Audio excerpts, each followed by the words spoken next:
Hi everyone, welcome to my channel, The Not Retired Life. I'm going to talk about 5 positives of not retiring today.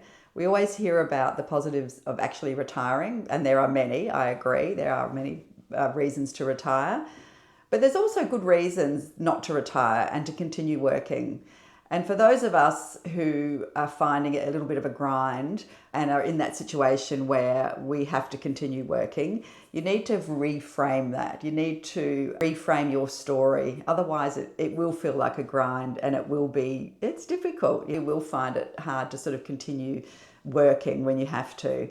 So these 5 reasons I find, they're just reasons that for me work really well. And the number one reason is social connection. So I do have a small group of friends that I catch up with. We don't catch up every weekend. I don't want to catch up every weekend, but we do catch up every now and then. We get together, we go out for lunch, we do all that kind of stuff. And it's really, really nice. I'm one of these people who I really do like my own company and I need lots of space, but I also enjoy that social interaction. So I work in a team in my office and really good bunch of people.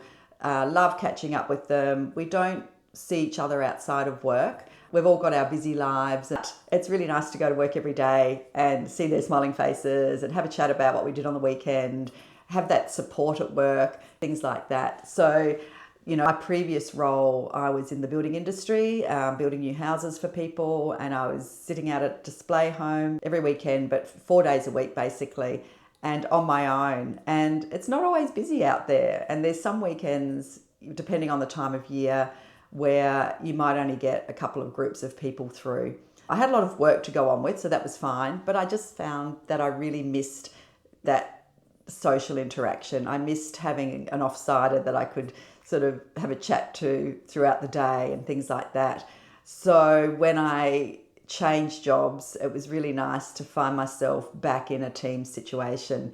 And I think that sense of community or social interaction is a really, really important thing when they talk about aging and longevity. And I don't know if you know anything about the blue zones. If you don't, Google it. It's quite interesting. But it's basically these areas around the world, these countries, where people are living to 100 years old or longer and they've got no dementia, they've got no heart disease, and they're really healthy, and doctors have studied them, and they're trying to work out, well, they had tried to work out what it is that is helping these people live to a really good old age without disease or dementia, all that kind of stuff. And one of the most important ones was community, and social interaction. And so these people were very much a part of a community. They socialized regularly and all that kind of stuff. So to me, I think it's a really important part of staying relevant and just living to a ripe old age is having that social connectivity. And I just think that you get that at work. Most work situations, you're in a team or you know people, and you do get that at work. If you find yourself that you don't have a huge group of friends like me, it's really nice to have that extra social connection through your work. Number 2 is technology. And I just find like not everyone works in a position where they're working with technology every day. But most of us have mobile phones. Most of us are connected to social media. Most of us do internet banking, buy tickets online, all that kind of stuff. And I just find that I look at my parents' generation and even in my job with those older generations coming into work and they wanting to pay bills or sort of financial sort of transactions and things like that. Some of them are still writing checks. They don't use internet banking. And I think it's harder. Technology is moving so quickly. We've now got AI that's just going ahead in leaps and bounds. ChatGPT, which I just love. I've been using that a lot lately. And I don't want to get to an older age and really struggle with trying to keep up with the world. I want to be independent. I'm an independent person, and I think to have that independence, a part of that is keeping up with technology. And so my role in my job, I work within about 5 or 6 different programs at work. I've got got two large computer screens and a laptop, and because of the type of work that I do, so I'm in and out of different programs all the time. And I'm just finding that's keeping me really savvy, I guess, with technology. So that's sort of the beauty of my role, is just keeping up, allows me to keep up with technology. So that's a really good thing for me, not for everyone, but yeah, for me, technology is massive. Number 3 is continuous learning. I think that working, you're always learning new things.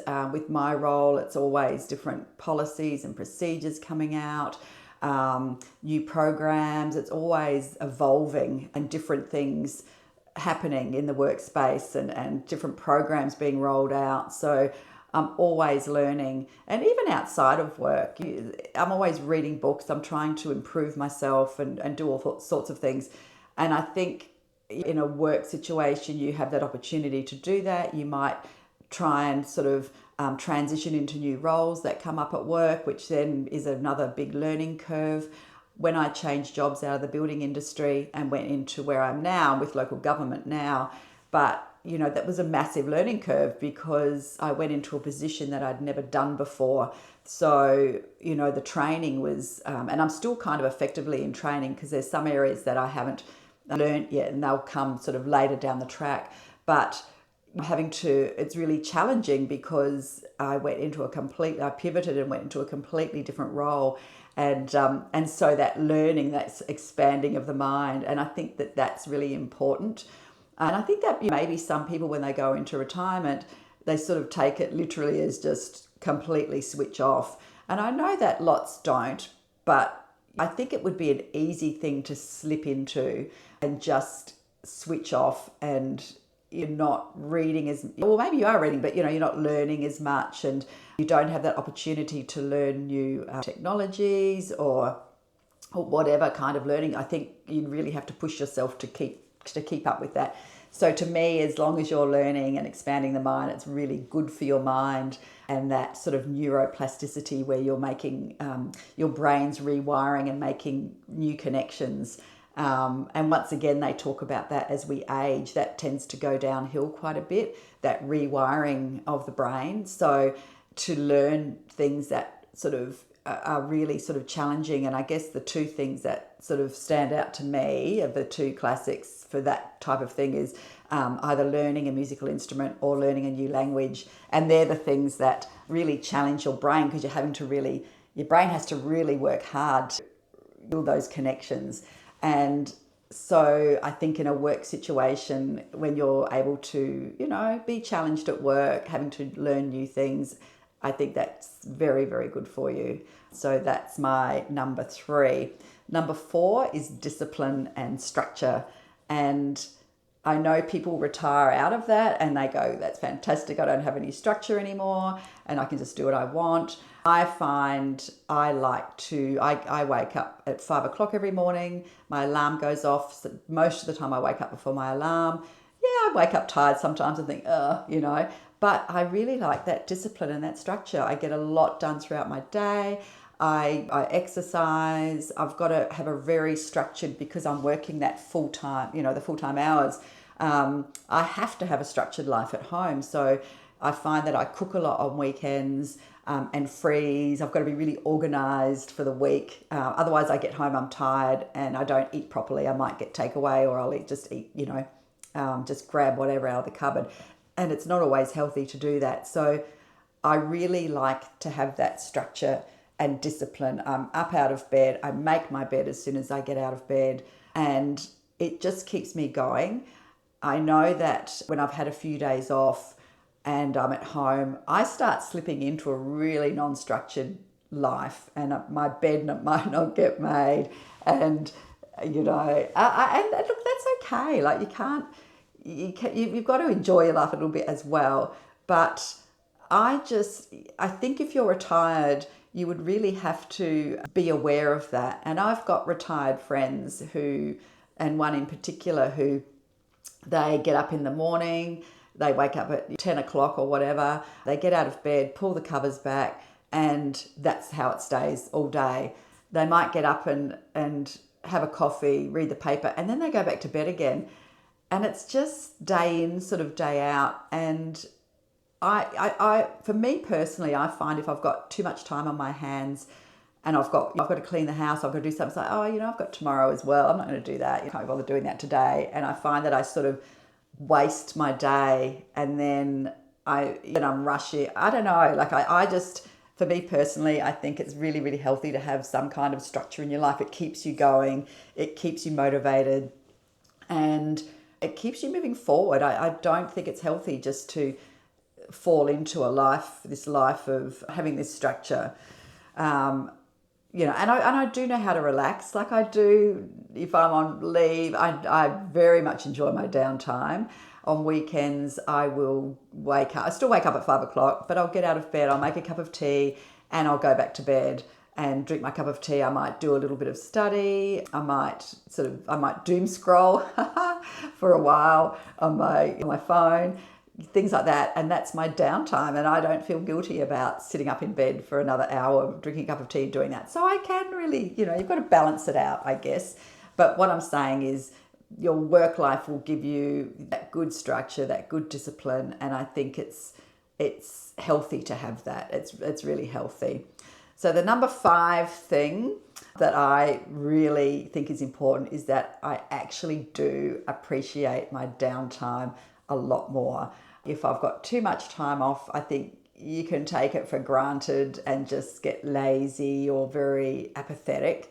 That's what I'm saying. Previously when I said on my weekends, I don't feel guilty about, I still wake up at the same time because I'm used to it, but I don't feel guilty about sitting up in bed with a cup of tea and a piece of toast or something and doom scrolling for a while, because for the rest of the week, I've been highly structured and I've been on the go. So I really appreciate and love my downtime.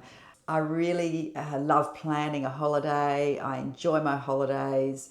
And I just think that because that time is so precious, because you're working so full on, and your time is precious. So you tend to really appreciate those weekends. If you've got an event on, you just enjoy it, going out for lunch, that type of thing.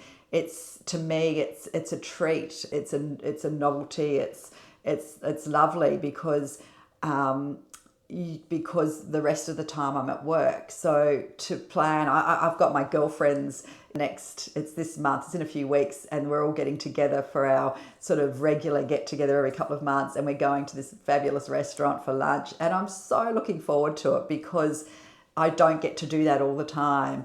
I'm not saying that people who are retired do that all the time, but you've got the time to do it. You've got the time to go to cafes or go out and have a coffee and all of that. So for me, I just find that I really do appreciate those times when I get to do that. So yeah, it's all of those 5 things. And I think that if you can reframe the way you feel about work, if you find that you are in that situation where it is a bit of a slog and it's a bit of a grind, then I think you can't try and reframe it and have a different outlook. And there are positives to it.